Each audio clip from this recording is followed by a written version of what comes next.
ठीक है, तो करंट इलेक्ट्रिसिटी की स्टडी के लिए किसकी जरूरत हमको? चार्ज की जरूरत है। चार्ज के लिए सिंबल स्मॉल क्यू और कैपिटल क्यू। इसकी एसआई यूनिट क्या है? कूलम। हम अगर चार्ज दो टाइप के हैं आपके पास में, एक positive charge and negative charge. Atom सबसे छोटी यूनिट हम ले लें मैटर की, तो वो भी किससे मिलकर बना है? प्रोटॉन, इलेक्ट्रॉन एंड न्यूट्रॉन से मिलकर बना है। बट एक और बात, जो प्रोटॉन, इलेक्ट्रॉन एंड न्यूट्रॉन है, ये भी और छोटे पार्टिकल से मिलकर बने हैं, और हो सकता है वो भी और छोटे पार्टिकल से मिलकर बने हों, बट अभी हमने उनको डिटेक्ट नहीं कर पाया है। जैसे प्रोटॉन, इलेक्ट्रॉन और ये न्यूट्रॉन क्वार्क से मिलकर बने हैं। ठीक है, दो टाइप के क्वार्क्स होते हैं, up quark and down quark. और जो चार्ज होता है उसके अकॉर्डिंग की किस तरह से वो क्वार्क का असेंबल है ना, उसके अकॉर्डिंग ये चार्ज है यहाँ पे। तो मैं अभी क्वार्क लेवल पे नहीं जा रहा हूँ, मैं यहीं से चालू कर रहा हूँ। तो प्रोटॉन, इलेक्ट्रॉन एंड न्यूट्रॉन, ये तीन पार्टिकल्स हो गए। प्रोटॉन पे इतना चार्ज है, that is Q is equal to plus 1.6 10 to the power minus 19 coulomb. Electron पे भी उतना ही चार्ज है, सेम अमाउंट पे, लेकिन इसमें है पॉजिटिव चार्ज प्रोटॉन पे, इलेक्ट्रॉन पे है नेगेटिव चार्ज। न्यूट्रॉन पे कोई चार्ज नहीं है, and mass of proton is nearly 1.67 into 10 to the power minus 27 kg. Mass of electron is 9.1 into 10 to the power minus 31 kg, and mass of neutron is 1.675 into 10 to the power minus 27 kg. मैंने एक दो statement लिखा है कि charge exist without mass and mass exist without charge. इस explanation से अगर हम देखें तो ये स्टेटमेंट राइट है और ये स्टेटमेंट रॉन्ग है आपकी। फर्स्ट वाली जो स्टेटमेंट है, this statement is wrong but this statement is right, कि मास बिना चार्ज के भी एग्जिस्ट करता है। बराबर है? समझ गए कि नहीं? मास बिना चार्ज के भी एग्जिस्ट करता है। ओके, स्क्रीनशॉट लो इस पेज का, आगे बढ़ते थोड़ा सा और। स्क्रीनशॉट ले लो, ले लिए? Yes sir. ओके, थोड़ा सा एटम के बारे में भी जान लेते हैं। हमने तो ये देख लिया कि भाई एटम किससे मिलकर बना हुआ है? प्रोटॉन, इलेक्ट्रॉन और न्यूट्रॉन से मिलकर बना हुआ है एटम। ठीक है, अब इसका जो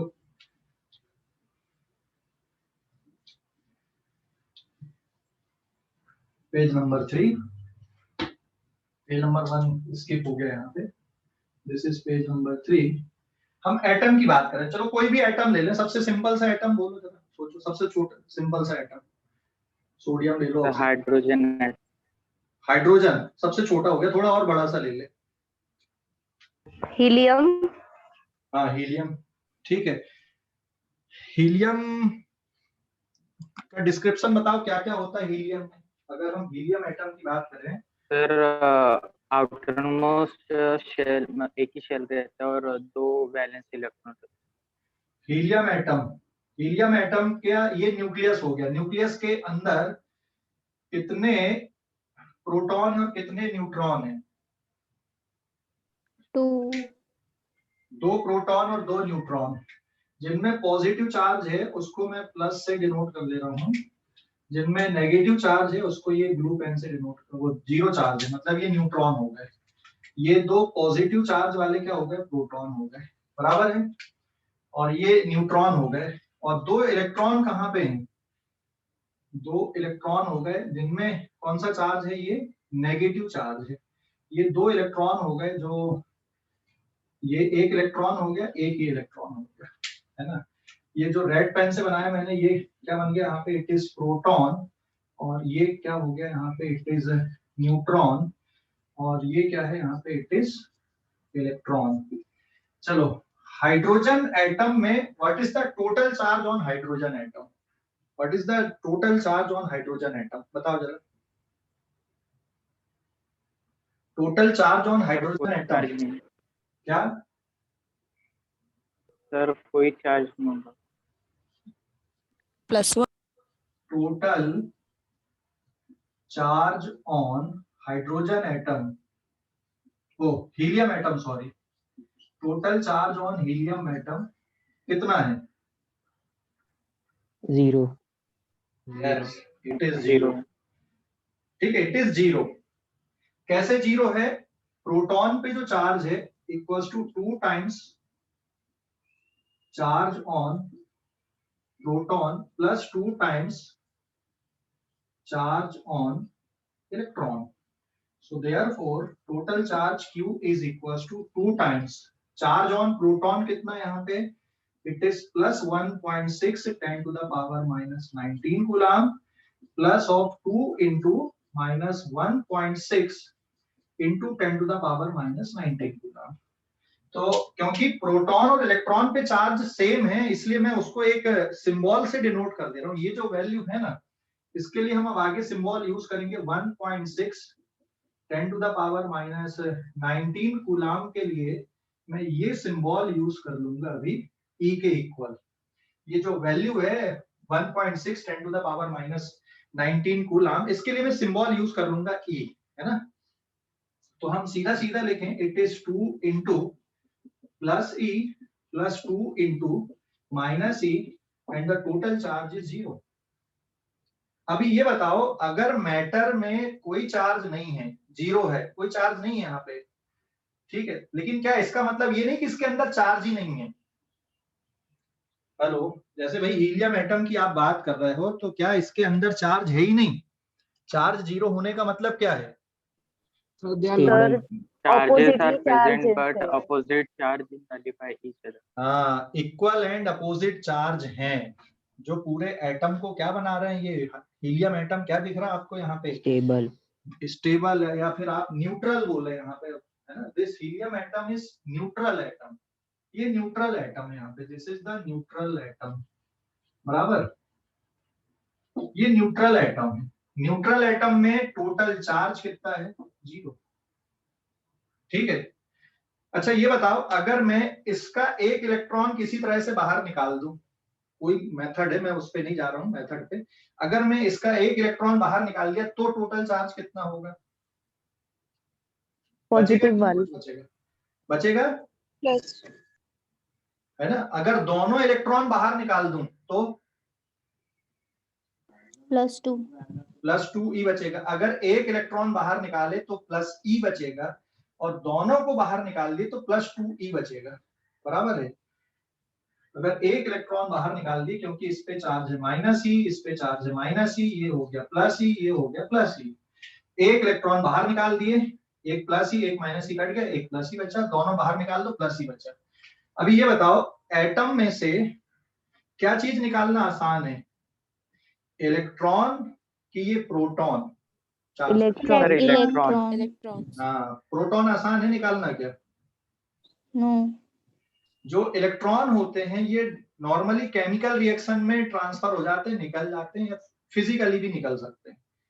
लेकिन ये जो प्रोटॉन्स वगैरह हैं या न्यूट्रॉन्स हैं ये नॉर्मल रिएक्शन पे नहीं निकल सकते. कौन सी रिएक्शन चाहिए इसके लिए? कौन सी चाहिए? न्यूक्लियर रिएक्शन सुना है कि नहीं सुना है? सुना है न्यूक्लियर रिएक्शन? सुना है. सन में कौन सी रिएक्शन होती है? फिजन. सन की जो एनर्जी का सोर्स है वो क्या है? कौन सी रिएक्शन है? केमिकल रिएक्शन है कि कोई बहुत बड़ा बल्ब जल रहा है कि हीटर जल रहा है कि कोयला जल रहा है कि क्या जल रहा है वहां पे? कौन सा सोर्स है वहां पर की एनर्जी का? सन की एनर्जी का सोर्स? सर न्यूक्लियर फ्यूजन के कारण. न्यूक्लियर फ्यूजन बेटा, फिजन नहीं, न्यूक्लियर फ्यूजन. सर फ्यूजन और फिजन के बीच में डिफरेंस क्या होता है? हाँ, फिजन और फ्यूजन के बीच में डिफरेंस ये होता है, फिजन मतलब होता है टूटना. तुमने बायोलॉजी में पढ़ा होगा, ये टूटते हैं ना, क्या बोलते हैं, अमीबा वगैरह टूट के दो अमीबा, क्या? Binary fission. Binary fission, fission बोलते हैं ना वर्ड वहां पे. यस. हाँ, तो फिजन का मतलब होता है टूटना. जैसे यूरेनियम बहुत बड़ा एटम होता है, वो टूट के इंटरमीडिएट एटम बनते हैं, वो फिजन होता है. फ्यूजन मतलब छोटे छोटे जो एटम्स होते हैं, न्यूक्लियाई होते हैं. फ्यूजन की अगर मैं बात करूं तो फ्यूजन मतलब सिंपल सा है, जुड़ना, और फिजन मतलब होता है टूटना, सीधा सा मतलब है. तो सन में जो एनर्जी है या स्टार्स में जो एनर्जी है वो फ्यूजन रिएक्शन के कारण है, नॉट द फिजन रिएक्शन. और जो एटम बम आपने सुना है या जो न्यूक्लियर रिएक्टर आपने सुना हुआ है उसमें जो रिएक्शन होती है वो कौन सी होती है? फिजन रिएक्शन होती है. ठीक है, समझ गए? तो एटम को चार्ज करने के लिए कौन रिस्पॉन्सिबल होते हैं? इलेक्ट्रॉन। या इलेक्ट्रॉन को निकालना आसान है, इलेक्ट्रॉन आसानी से निकल सकते, जबकि जो प्रोटॉन्स हैं इनको निकालने के लिए आपको न्यूक्लियर रिएक्शन की जरूरत पड़ेगी। ये वैसे ही नहीं निकलेंगे, बिना न्यूक्लियर रिएक्शन के ये नहीं निकलेंगे, ध्यान रखना, ठीक है। इनको निकालने के लिए किसकी जरूरत पड़ेगी? इनको अगर निकालना है तो न्यूक्लियर रिएक्शन की जरूरत पड़ेगी, बिना न्यूक्लियर रिएक्शन के बाहर नहीं निकलेंगे। इलेक्ट्रॉन्स को निकालने के लिए न्यूक्लियर रिएक्शन होती है? नहीं, इलेक्ट्रॉन को निकालने के लिए बेटा न्यूक्लियर रिएक्शन की जरूरत नहीं है, इलेक्ट्रॉन तो सीधे निकल सकते हैं, पता है कैसे? इलेक्ट्रॉन तो सीधे निकल सकते हैं।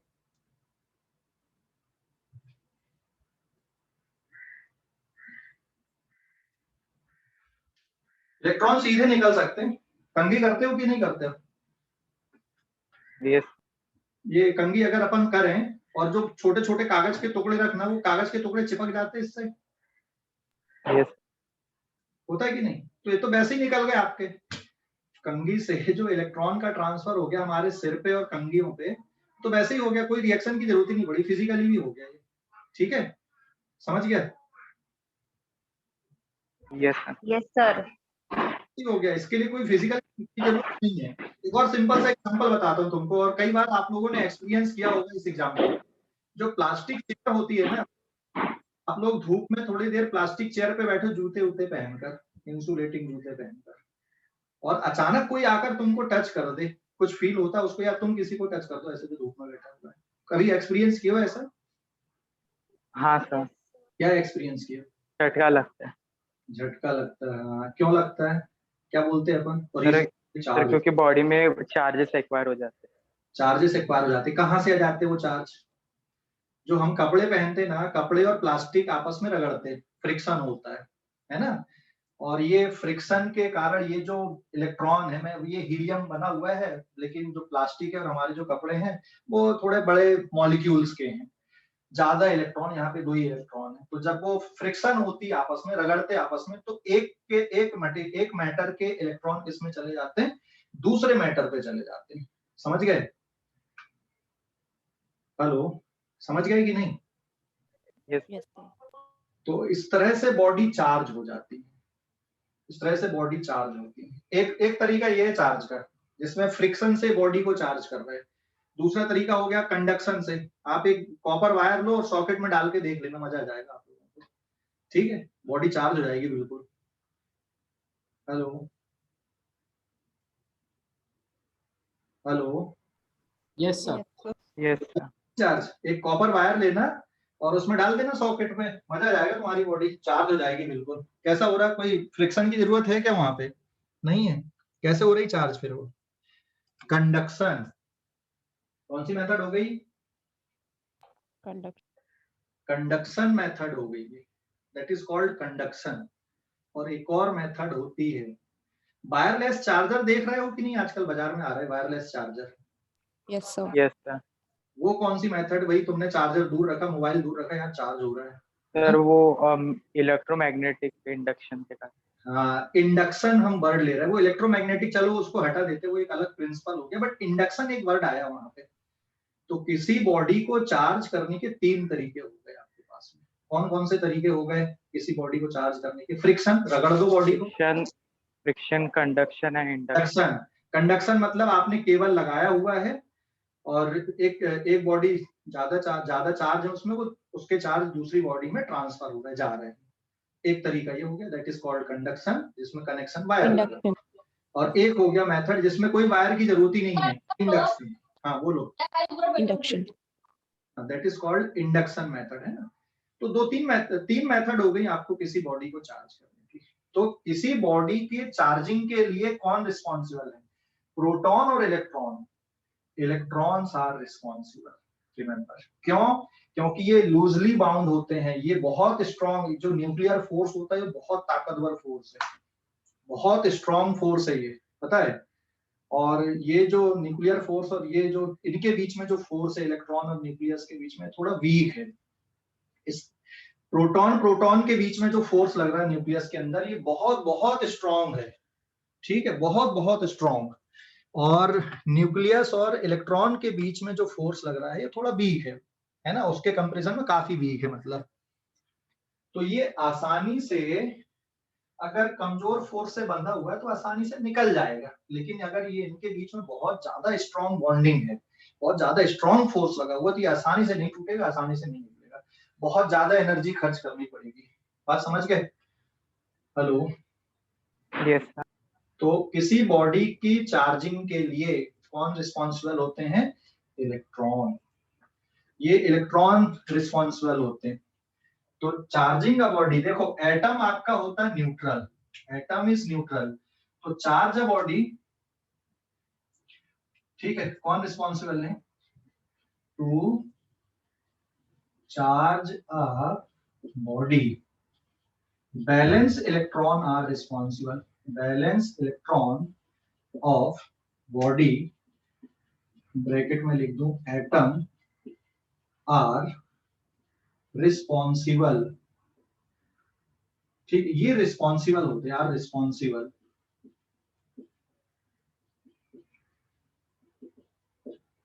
बैलेंस इलेक्ट्रॉन रिस्पॉन्सिबल होते हैं, समझ गए? Valence electron are responsible, valence electron of body और एटम आर रिस्पॉन्सिबल, ठीक है। अगर एक इलेक्ट्रॉन निकाल दोगे तो यही एटम कैसा हो जाएगा? पॉजिटिवली चार्ज हो जाएगा। अच्छा, जबरदस्ती एक एटम उतार, एक इलेक्ट्रॉन यहाँ पे ऐड कर दो, इलेक्ट्रॉन बाहर निकाल दो तो रिजल्टेंट चार्ज कैसा हो जाएगा? पॉजिटिव। एक इलेक्ट्रॉन जबरदस्ती दे दो इसको, क्या हो जाएगा? नेगेटिव। चार्ज हो जाएगा। तो किसी बॉडी में जो चार्ज आते हैं प्लस या माइनस, वो किसके कारण होते हैं? ये इलेक्ट्रॉन के एक्सचेंज के कारण होते हैं। तो किसी बॉडी के चार्जिंग के लिए क्या रिस्पॉन्सिबल है? Electrons are responsible. कोई बॉडी, ट्रांसफर ऑफ इलेक्ट्रॉन। हाँ, transfer of electron from one body to another body. एक बात और बता दूं, कंजर्वेशन ऑफ एनर्जी सुना है तुम लोगों ने?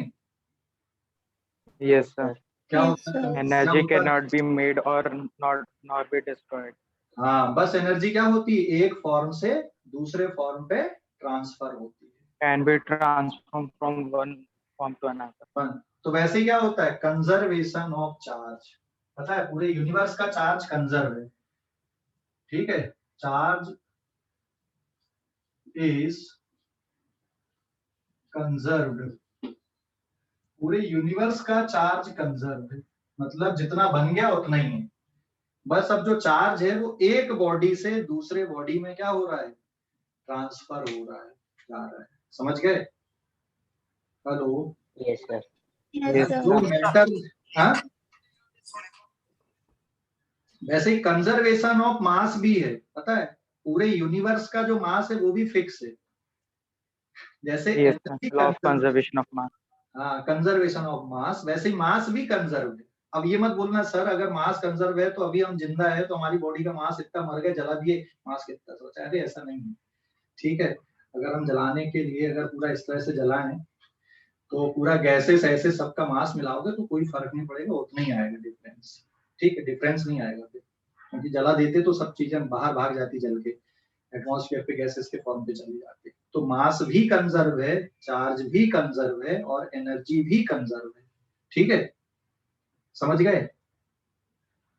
Hello? Yes sir.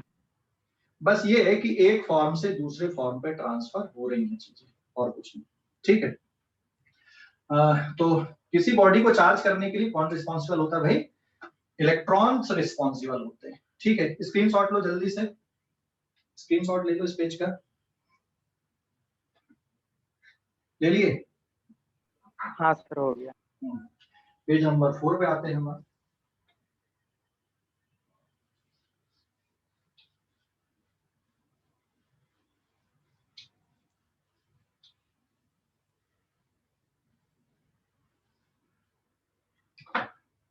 Now this is page number 4। देखो पेज नंबर 4 ये है, इसमें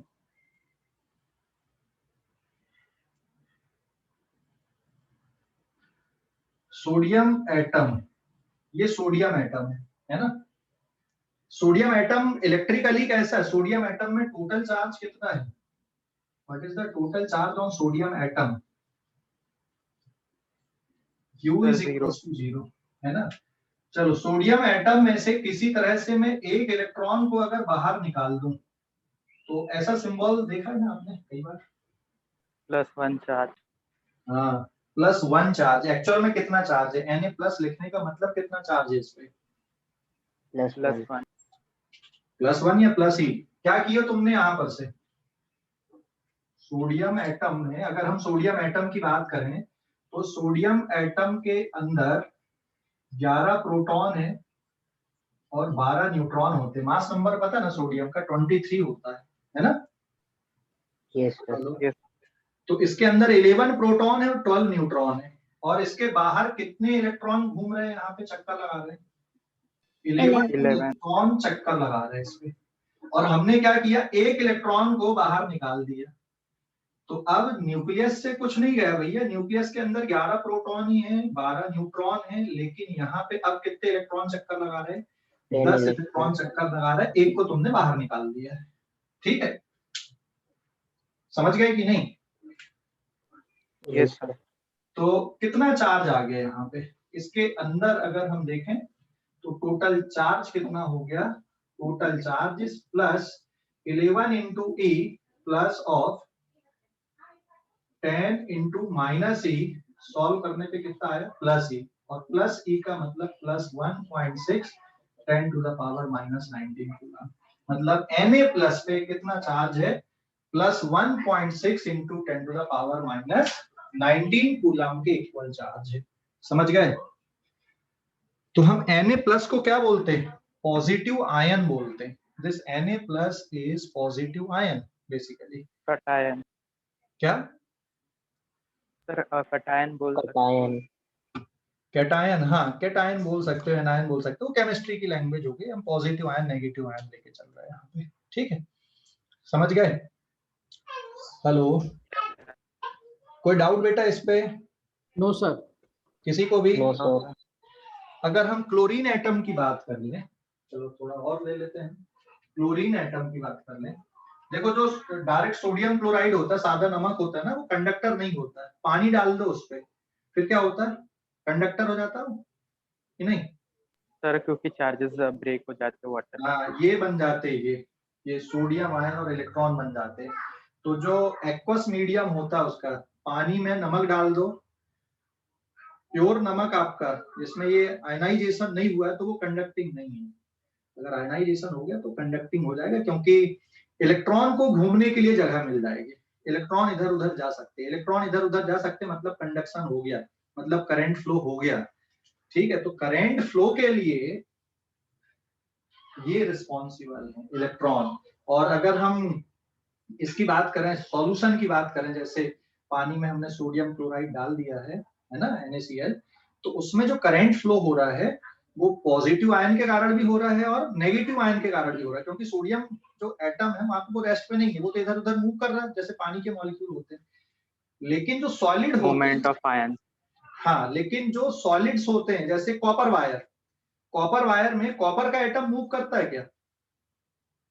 नो सर, इलेक्ट्रॉन्स मूव करते हैं। हाँ, उसमें इलेक्ट्रॉन मूव करते हैं। जो एयर है, एयर भी कंडक्ट करती है, ध्यान रखना, एयर में भी कंडक्शन होता है, बट बहुत फीबल होता है, बहुत कम। ठीक है, जो बड़ी बड़ी केबल लाइन है, देखे हो तुमने वो बड़ी वाली जो केबल लाइन होती है, अपन नीचे जाते बहुत आवाज करती, बहुत आवाज आती, देखा? पुरानी तरफ देखा होगा, जो पावर स्टेशन उसके आसपास देखा होगा, देखा कि नहीं देखा? उसके नीचे से कभी जाना, बहुत आवाज आती है। वो आवाज क्यों आती है? क्योंकि जो केबल गए ना, उसके आसपास की एयर आयोनाइज हो जाती है, कंडक्टिंग हो जाती है। और सर अगर उसके नीचे आयरन को टच भी किया तो करंट। हाँ बिल्कुल सही बोला, अगर उसके नीचे तुमने टच भी किया ना, इवन तुम्हारी बॉडी, अगर तुम गाड़ी से जा रहे हो, तुम्हारी बॉडी भी चार्ज हो जाती है वहां पर। इतना ज्यादा एयर वहां पर की कंडक्टिंग हो जाती है, चार्ज हो जाती है। चार्ज होने का मतलब ये है कि आयोनाइज हो जाती है, इस तरह से आयन्स बन जाते हैं वहां पर की एयर पे। ठीक है, न्यूट्रल नहीं रह पाती वहां पर की एयर, चार्ज हो जाती है। अब अगर हम क्लोरीन की बात करें तो क्लोरीन में Cl के में अगर एक इलेक्ट्रॉन डाल दो, जबरदस्ती कर दो, अभी ये न्यूट्रल है, इसमें चार्ज 0 है, क्या बोलते हैं अपन? Cl-। ये Cl- का मतलब क्या हुआ? कितना चार्ज है इसमें? Cl-। -1 चार्ज। ये Cl में Q is equals to -E charge, and -E मतलब -1.6 10⁻⁻19 कूलम आ गया। एक एक्स्ट्रा इलेक्ट्रॉन है। Cl माइनस का मतलब एक एक्स्ट्रा इलेक्ट्रॉन, Na प्लस का मतलब एक इलेक्ट्रॉन की कमी। ठीक है, चार्ज कितना रहेगा, एक इलेक्ट्रॉन के बराबर पॉजिटिव में चार्ज आएगा। यहाँ पे Cl माइनस का मतलब एक इलेक्ट्रॉन जबरदस्ती जोड़े हो, बाकी तो ये न्यूट्रल था, एक जबरदस्ती जोड़ दिए, उसी के बराबर का चार्ज आ गया। समझ गए? हेलो, अरे समझ गए कि नहीं? Yes, sir. Yes, sir. Okay, Yes, sir. कोई डाउट अभी किसी को? नहीं सर। ठीक है। No, sir. तो आगे बढ़ते हैं हम अब पेज नंबर 5 पे। स्क्रीनशॉट ले लो इस पेज का।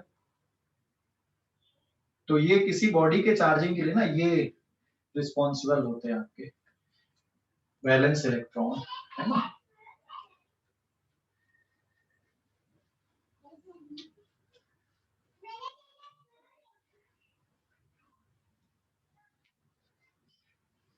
Page number 5,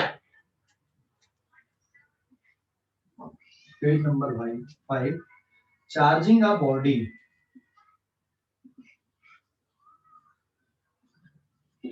charging a body, किसी बॉडी को चार्ज करना। चार्ज करने के कितने तरीके हैं? किसी बॉडी को चार्ज करने के 3 तरीके हैं आपके पास में। 3 times. हाँ, कौन कौन से तरीके हो गए? Friction, Conduction and Conduction and induction. Conduction and induction, है ना। Conduction and induction. फ्रिक्शन मतलब दो बॉडी को आपस में रगड़ दो, चार्ज हो जाती है। वो ऐसा मत सोचने की आग लगाने की, क्या आग उसी के कारण लगती है, बोल सकते हैं आग उसी के कारण लगती है। ठीक है, फ्रिक्शन। ठीक है, जनरली इसमें इंसुलेटर चार्ज होते हैं। Insulator can be charge, even insulator can be charge. Conduction में conductors are charge, conductors can be charge. Induction में भी बेटा conductors can be charge, conductors can be charge, conductors can be charge. Conductor इसमें charge होते हैं। ठीक है, friction में कौन चार्ज होते हैं? इंसुलेटर। इंसुलेटर समझते हो कि नहीं, किनको बोलते हैं insulator? Which do not not allow the electric current to pass through it. हाँ, अगर हम करंट इलेक्ट्रिसिटी की बात कर रहे हैं तो मटेरियल आर 2 टाइप्स।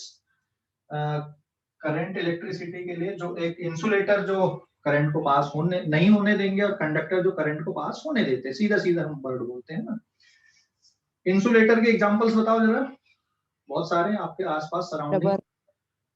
रबर, ये Plastic, rubber, प्लास्टिक, रबर और wood.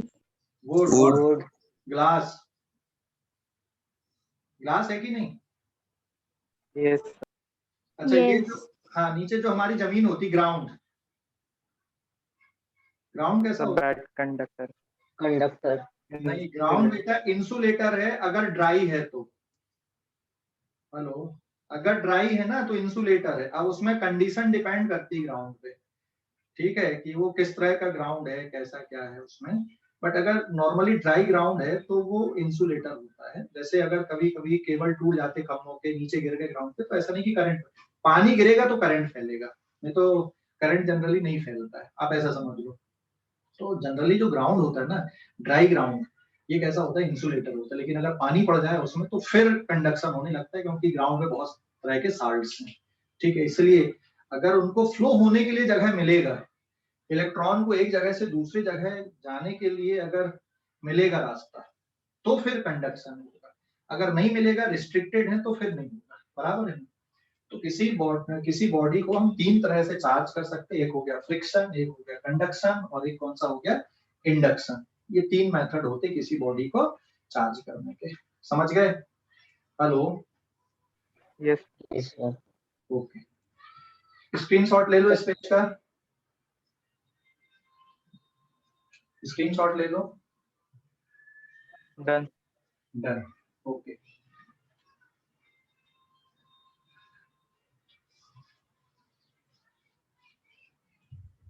Page number 6।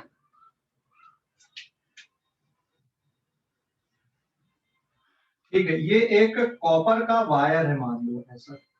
This is any copper wire.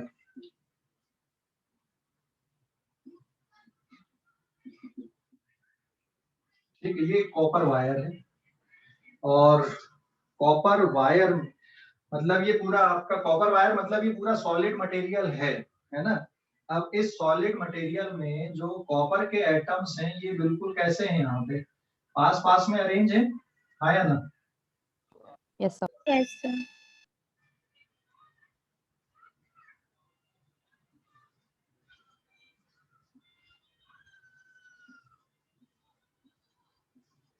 लेकिन ये कॉपर के एटम है, ये एटम इधर उधर मूव नहीं कर सकते, लेकिन इन एटम्स में जो बैलेंस इलेक्ट्रॉन है, ये बैलेंस इलेक्ट्रॉन डाल दिया मैंने यहाँ पे भाई, ये बैलेंस इलेक्ट्रॉन किसी एक से बंधा हुआ नहीं है।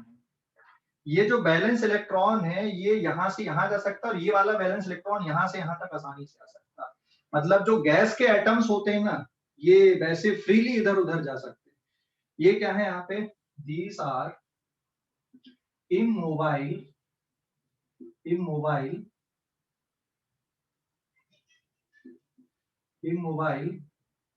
Copper ion. अगर हम कॉपर की बात करें तो कॉपर में 2++2 इलेक्ट्रॉन दे देता है। ये 2 बैलेंस इलेक्ट्रॉन भी दे सकता है, कभी कभी ये 1 बैलेंस इलेक्ट्रॉन भी देता है ना। तो ये क्या बन गया यहाँ पे, these are copper ion. Copper ion मतलब आप कैटायन बोल सकते हो, और ये क्या है उसके साथ में फ्री इलेक्ट्रॉन्स है। ठीक है, ये एक एटम कॉपर का एक एटम एक फ्री इलेक्ट्रॉन कंट्रीब्यूट कर सकता है, और एक दो भी कंट्रीब्यूट कर सकता है, depends on the situation. But overall अगर आप इस कॉपर वायर की बात करोगे तो ये ओवरऑल कितना चार्ज है इस कॉपर वायर में, what is the total charge on this copper wire, 0। ठीक है, लेकिन यहाँ पे ये क्या है, these are the free electrons, ये फ्री इलेक्ट्रॉन्स होते हैं कॉपर वायर में। ठीक है, फ्री इलेक्ट्रॉन्स हैं ये फ्री इलेक्ट्रॉन्स हैं कॉपर वायर में, बराबर है। These are the free electrons, और ये इमोबाइल आयंस है, उसमें ये फ्री इलेक्ट्रॉन्स हैं।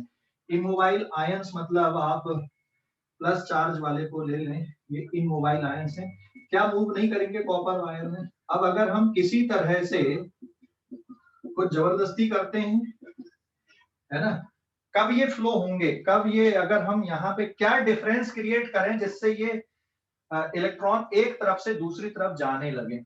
अभी ये जो इलेक्ट्रॉन का मोशन है यहाँ पे ये ऐसा है, ध्यान देना, ये जो इलेक्ट्रॉन का मोशन होता है, these free electrons are like gaseous atom।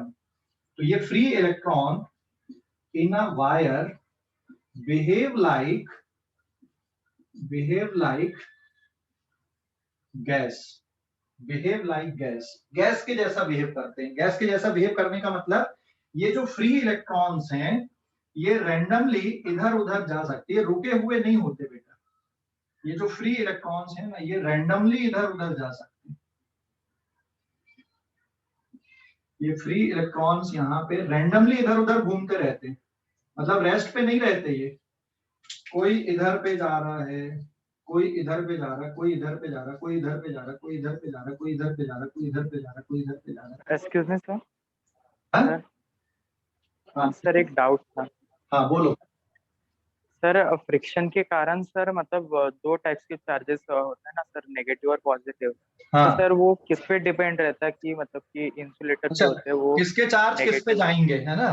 देख उसकी नहीं कहानी सर। ये है कि जिस मटेरियल के जो बैलेंस इलेक्ट्रॉन है वो थोड़े कमजोर बॉन्ड से बंधे हुए हैं तो वो निकल के जाएंगे, ठीक है।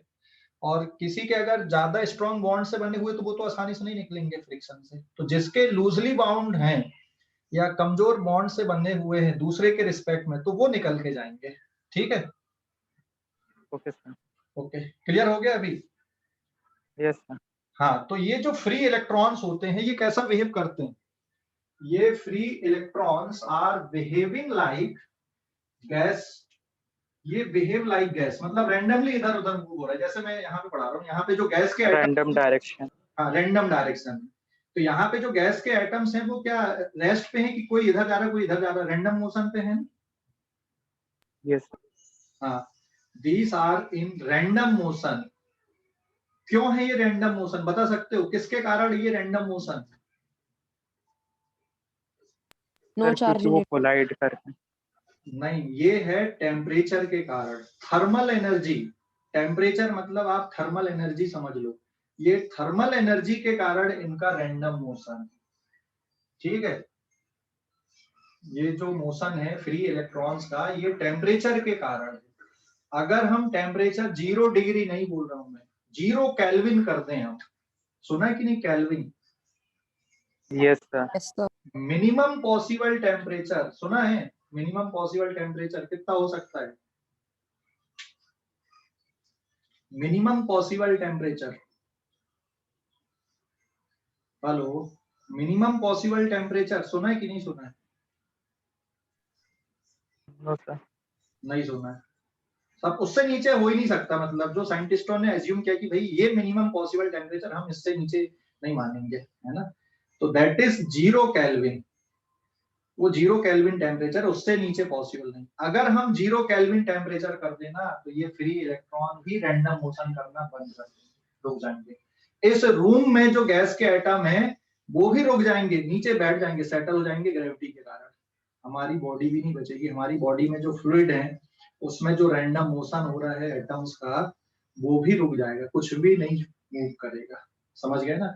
तो ये जो रैंडम मोशन होता है वो टेम्परेचर के कारण होता है। ठीक है, तो ओवरऑल अगर तुम देखोगे, अगर मैं ये कोई क्रॉस सेक्शन यहां पर ले लूं, ये जैसे एक क्रॉस सेक्शन है, ठीक है, अगर मान लो 1 सेकंड में यहां से 10 इलेक्ट्रॉन इधर गए तो 10 इलेक्ट्रॉन इधर आ जाएंगे। ओवरऑल कुछ मूव कर रहा है क्या? कुछ मूव करते हुए दिखेगा क्या? No sir. नहीं दिखेगा, है ना? ओवरऑल मूव करते हुए 10 इधर भी गए 10 इधर भी गए, हो गए, खत्म कहानी। तो ये रैंडम मोशन के कारण है। तो रैंडम मोशन है, ऐसा नहीं कि इलेक्ट्रॉन यहाँ पे मूव नहीं कर रहे, रेस्ट पे नहीं होते कभी भी ये free electron, behave like the gaseous atom, ये रैंडम मोशन में रहते हैं हमेशा। ठीक है, अब मूव कराने के लिए क्या करोगे इनको? अगर मूव कराना है तो पास इलेक्ट्रिसिटी थ्रू। इलेक्ट्रिसिटी अलग वर्ड हो गया। इलेक्ट्रिसिटी का मतलब अगर इस क्रॉस सेक्शन से कंटिन्यूअसली इधर इलेक्ट्रॉन चल के जाने लगे तो हम सर बोलेंगे हम कि करंट डिफरेंस, बन गया। क्या? Sir difference in electric pressure. Sir ठीक है, पोटेंशियल डिफरेंस। चलो मैं इधर पे क्या करता हूं, हाँ, जिसको हम पोटेंशियल डिफरेंस बोलते हैं। इलेक्ट्रॉन में कौन सा चार्ज है? नेगेटिव चार्ज है, समझ गए ना? Negative charge. ये कब मूव हो सकते हैं इधर पे? ये खिंच के कब आएंगे? अगर मैं यहाँ पे कोई एक ऐसी बॉडी रख दूं जिसमें बहुत सारे पॉजिटिव चार्ज है, क्या करेंगे ये? जैसे मैग्नेट जैसे इमेजिन करो, but it is not the magnet. हमने एक ऐसी बॉडी रख दी जिसमें खूब सारे पॉजिटिव चार्ज है, क्या करेंगे ये इलेक्ट्रॉन को अपनी तरफ बुलाएंगे, खींचेंगे इधर पे, आया ना? Yes sir. मतलब ये जो पॉजिटिव चार्ज बॉडी है इसको हम बोलेंगे कि इसका पोटेंशियल ज्यादा है। तो अगर इस दोनों एंड पे हम पोटेंशियल डिफरेंस क्रिएट कर दें, पोटेंशियल डिफरेंस क्रिएट कर दें, एक साइड को हायर पोटेंशियल कर दें, एक साइड को लोअर पोटेंशियल कर दें, तो फिर ये इलेक्ट्रॉन एक डायरेक्शन से ऐसा लगेगा कि अब रैंडम मोशन करते हुए दूसरे डायरेक्शन पे जाने लगे। समझ गए? Difference in electric potential. हाँ, डिफरेंस इन इलेक्ट्रिक पोटेंशियल वो रीजन होता है। तो आप ये समझ लो कि ये जो इलेक्ट्रॉन्स है ना, ये बाराती हैं, नाच रहे हैं, समझ गए ना? अभी रुक के नाच रहे हैं, जब तक दूल्हा आगे नहीं बढ़ेगा तब तक वो पीछे वहीं अपनी जगह पर ही नाचेंगे इधर उधर। समझ गए ना? घोड़ी आगे बढ़ेगी दूल्हे की तो फिर उसके पीछे पीछे चलेंगे। तो घोड़ी का मतलब या दूल्हे का मतलब क्या हो गया यहाँ पे? पोटेंशियल डिफरेंस एक प्रकार से। समझ गए? Yes sir. यहाँ से क्रॉस कैसे होते जा रहे हैं? यहाँ से क्रॉस होंगे ना, ऐसा नहीं कि रुक के क्रॉस हो रहा है या एक जैसे चल रहा है, रैंडम मोशन करते हुए आगे चलेंगे। तो एक क्रॉस सेक्शन से ये रैंडम मोशन करते हुए जो ओवरऑल शिफ्टिंग है यहाँ पे इलेक्ट्रॉन्स की, एक डायरेक्शन से दूसरे डायरेक्शन पर होगी। तो ये किस पे होता है? ये सॉलिड पे होता है। इवन यही प्रिंसिपल आप लिक्विड के लिए भी कर सकते हैं, जो कंडक्टिंग करता है या कंडक्शन होता है। यहाँ पे इलेक्ट्रॉन है, लिक्विड में क्या हो जाएंगे? पॉजिटिव और नेगेटिव आयन बन जाएंगे। ठीक है, सॉलिड में क्या नहीं मूव करते? ये आयंस मूव नहीं करते, इनके जो फ्री इलेक्ट्रॉन है, क्योंकि ये फ्री इलेक्ट्रॉन किसी एक एटम से बंधा हुआ नहीं रहता, ये फ्री हो जाता है इधर उधर जाने के लिए, आसानी से इसके रीजन पे चला जाता है, इस एटम के रीजन पे, और इसका जो बैलेंस इलेक्ट्रॉन आसानी से इसके रीजन पे चला आता है। समझ गए? स्ट्रक्चर के कारण, मतलब कि जो एटम की सेटिंग है, जो मैटर बना उसकी सेटिंग के कारण ऐसा होता है। समझ गए?